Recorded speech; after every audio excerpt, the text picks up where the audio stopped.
Have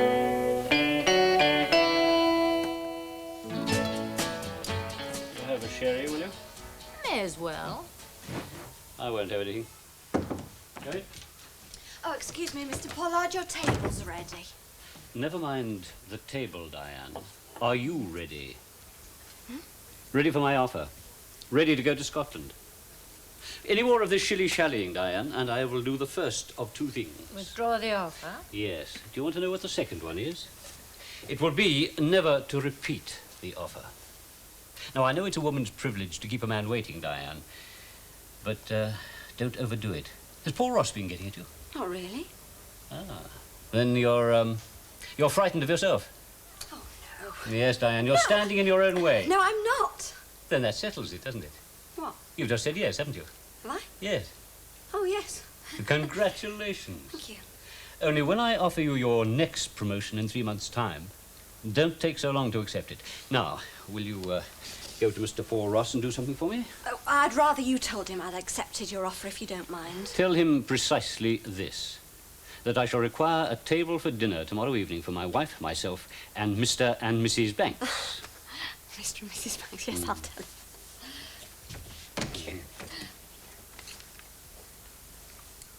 Can I have a look at that when you've finished? Aye, which bit do you want? All of it. Hang on a sec. Oh, don't do that, Wally. If there's one thing I can't stand, it's a paper that's been messed up. Next door and see how Mac's getting on. You know, with all he's got to do, he's probably not bothering to eat properly, so I thought he might fancy a bit of that pie. Yeah, OK. Aye, Joe. Heart as big as a house, that woman. Now, listen, Wally. Before Kath gets back, I want to have a word with you. Ah, well, do you mind, before you start, I've got to get something off my chest. Well, don't take all night. This is important. Well, this is important too, Kevin. I need your help. You see, she's going to be very upset after I've promised. After you promised what? Well, I promised to get a job and stay around here for a bit, right? But it's not on, is it? You know, I'm disrupting you all. I think it's time I moved on. Oh? Aye. Trouble is, telling Kath. Well, I'll tell her. When were you thinking of leaving? Oh, week or two. You know, I shan't hang about now I've made my mind up. Right, now, what was it you wanted to ask me? Eh? You said it was important. Oh, no, it's nothing that won't keep. All right.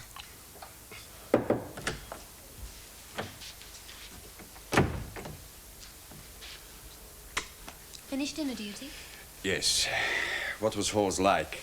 As warm as ice. Don't think she likes me very much. She said so? Her silences are louder than words. What about her questions? She only asked one, really. Yes, what?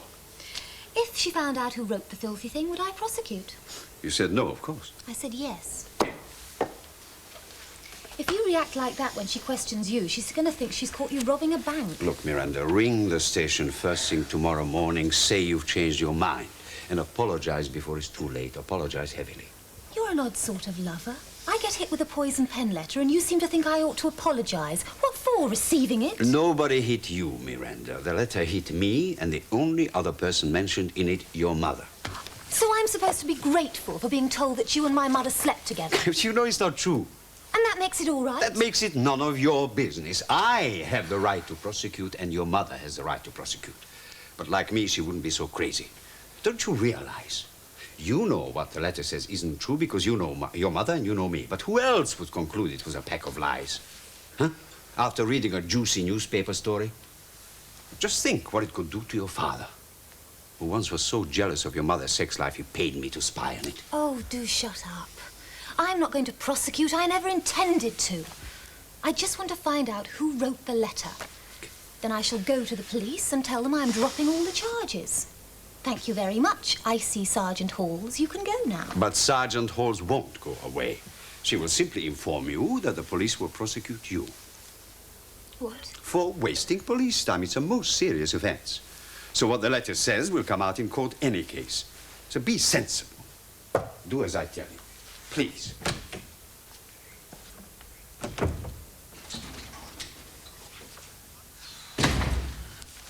You all right tonight, love? Yeah, Mum got up. About half an hour ago. Shall I put the kettle on? Oh, yes, please. You fancy tea, coffee, cocoa? Tea, please.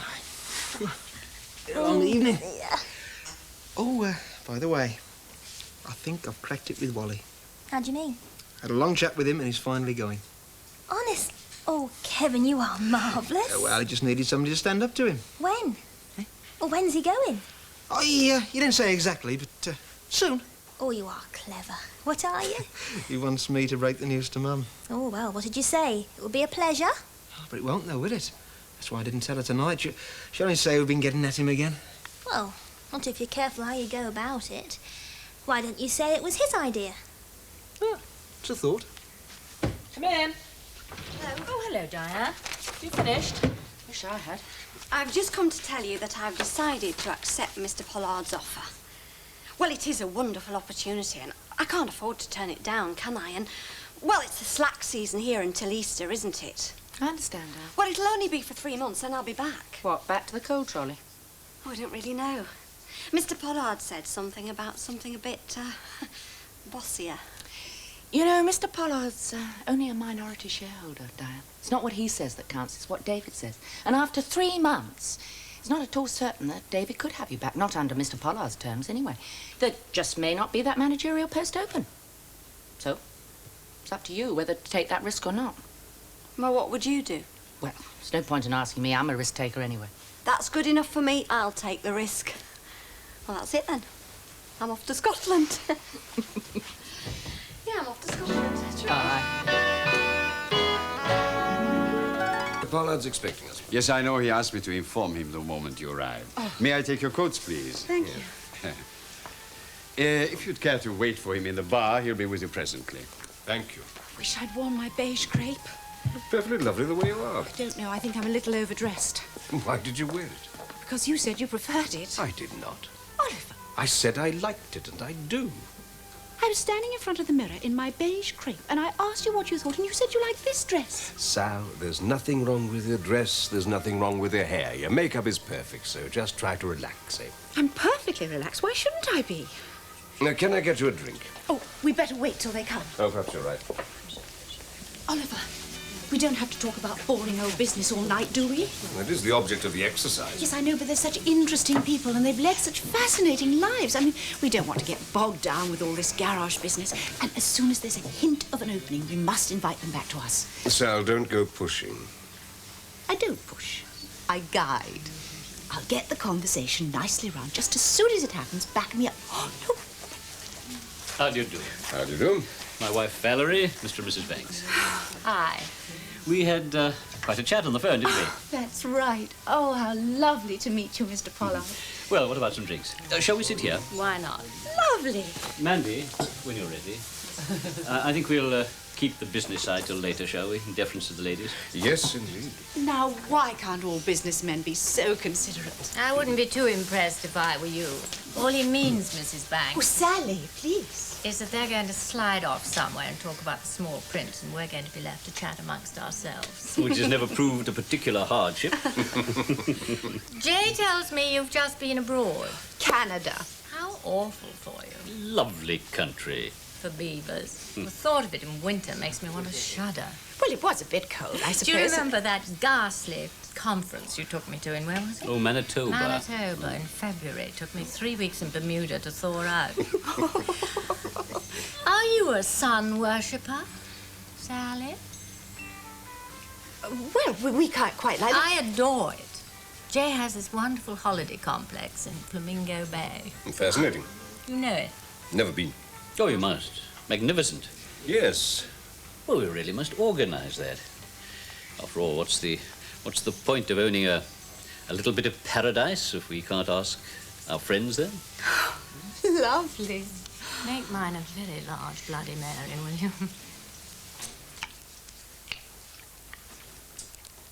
Oh, Wally. Yours are in the oven. Oh, you might at least have found yourself a plane. Ah, well, it tastes better out of the paper, Kath. Come on. Who's to know? The kids are out. Well, I must say the smell of fish and chips always makes me feel hungry. Ah, you're dead right there. They're not like they used to be when we were kids, you know. I used to fry them in real dripping then. Yes. I remember. Well, just. Now, come on. Ah, Come on. sport. When are you going about this job, then, this night watchman's job? Oh, I've got an interview tomorrow morning. Oh. Aye. Kevin said something about you changing your mind, that now you're moving away, you're not going to bother to get yourself another job.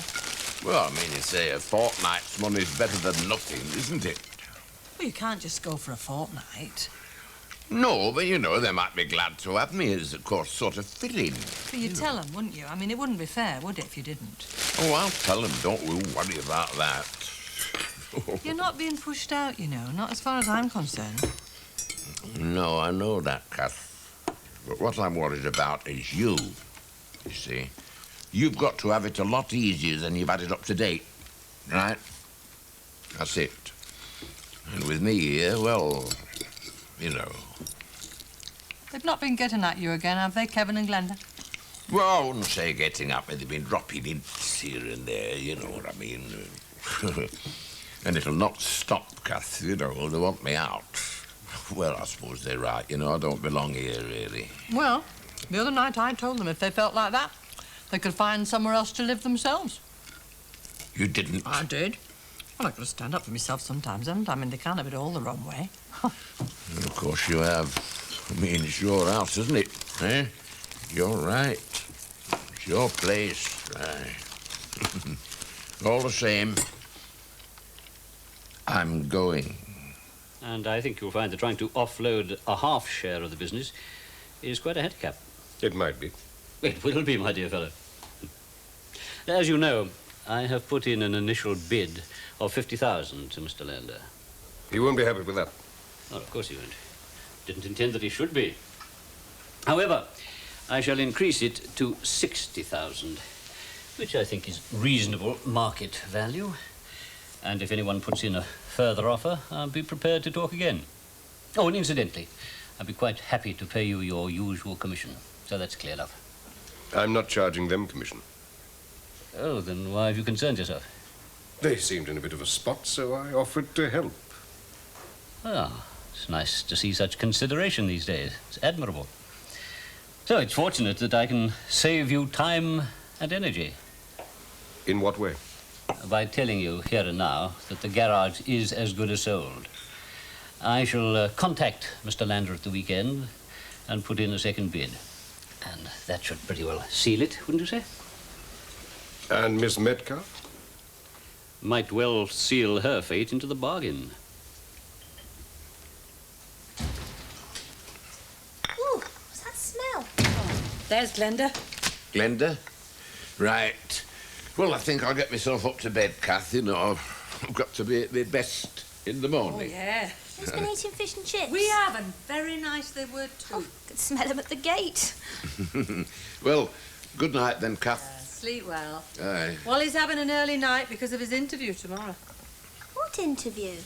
I Hang on will, a minute, you said you were leaving. Good night then, Glenda. He said he was leaving. Yes, he is. What's he doing going for job interviews then? He wants to get a bit of money together, doesn't he? Don't tell me he's got round you again. No. I just don't trust him, I really don't. He says one thing one minute and he changes his mind the next. Oh, look, leave him alone, will you? He'll go in his own good time. Yeah, that's just what worries me. How long is his own good time? Anyway, where's Kevin? Been held up in Castlereagh, be back about 11, he said. Oh, I wanted to talk to him about his mum. I suppose he'll be too tired when he gets back, like he was last night. He didn't say anything then, how he got on with her. Only that it didn't work. I reckon they had an almighty row. Shouldn't be surprised, knowing both their tempers. And I'm responsible, aren't I? But what can I do when I can't give the baby up just to keep her happy? It's too important for that. I just wish I could make her realise how important it is, but can't get near her. Neither can you. There is one person you know could help. What, Oliver? No, he's tried. No, her sister, Mrs. Owen. She's a very sensible woman, you know. She might talk some reason into it. I could ask her round tomorrow for a cup of tea. I don't know, Mum. Kevin doesn't like involving other people. No, but she's family, love. No, I'll give her a ring. You never know. Anyway, I got a bit of time off tomorrow. We could have a nice, quiet chat. She's ever so sensible and understanding, you know. Very tactful, too. She wouldn't tell the world your business. I suppose it's worth a try. Mum, don't say I said anything, will you? Hello, Mrs. Owen? Speaking. Oh, hello, Marian. It's Kath Brownlow here. Kath, how nice to hear from you. Sorry to ring you so late. I was just wondering, you doing anything tomorrow? I wondered if you could come round for a cup of tea. Yes, love to. About 4 o'clock? Look forward to it. Fine. Thank you very much. See you then. Bye. Bye. There you are. She's coming round. Now, if anybody can talk Sally Banks round, she can. I wouldn't bet on it. And the year before that, we went to Saint-Tropez. I haven't been to Saint-Tropez for years. I hear it gets very crowded these days. Hordes, absolute hordes. And modesty has gone right out of the window. All those young people strutting about topless. Oliver pretends to be bored and not notice. But I cannot for the life of me see that that sort of thing is necessary. I mean, one must draw the line somewhere, mustn't one? Must one? I don't draw lines myself. I don't have any inhibitions either. I must say I'm always rather baffled when I come across them in others. Are you naturally shy, Sally? Well, not exactly, no. Well, perhaps it's time for you to be daring. Venture forth. Expose your body to the air, the sun, and the sea. Delicious. I suppose when you have a private beach like yours, it must be very tempting. I wonder, do you know where the toilet... Through the archway, first on the right. Oh, thank you. Excuse me, please. They're not giving up on us, are you, Mrs. Not Brent? at all. Now I'm going to powder my nose. Oh, good. Can I get you another, Cherry brandy. Cherry brandy, right. Brandy for you, Oliver? Thank you, yes. How did it go? Oh, much as I expected. Have you sold it? Not exactly. Did you hear? What? He called you Oliver. Does happen to be my name. Charming, aren't they? Both of them. Absolutely. She is very sophisticated. I mean, some of the things she says, they quite take my breath away, but there's no doubt about it. They do like us. What makes you jump to that conclusion? They've invited us to Bermuda. Oh, they have not. It was just harmless chat. Trust you to think of it like that. We must organise it. Now, those were his very words. Well, why would he say a thing like that if he didn't mean it? Complete waffle. Oliver, you sell this garage and invite them back to our place for a little celebration.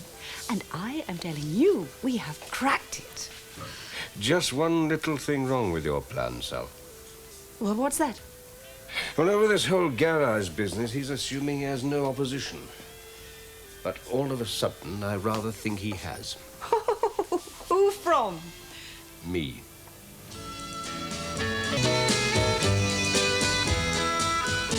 My dear, she's pathetic. Val.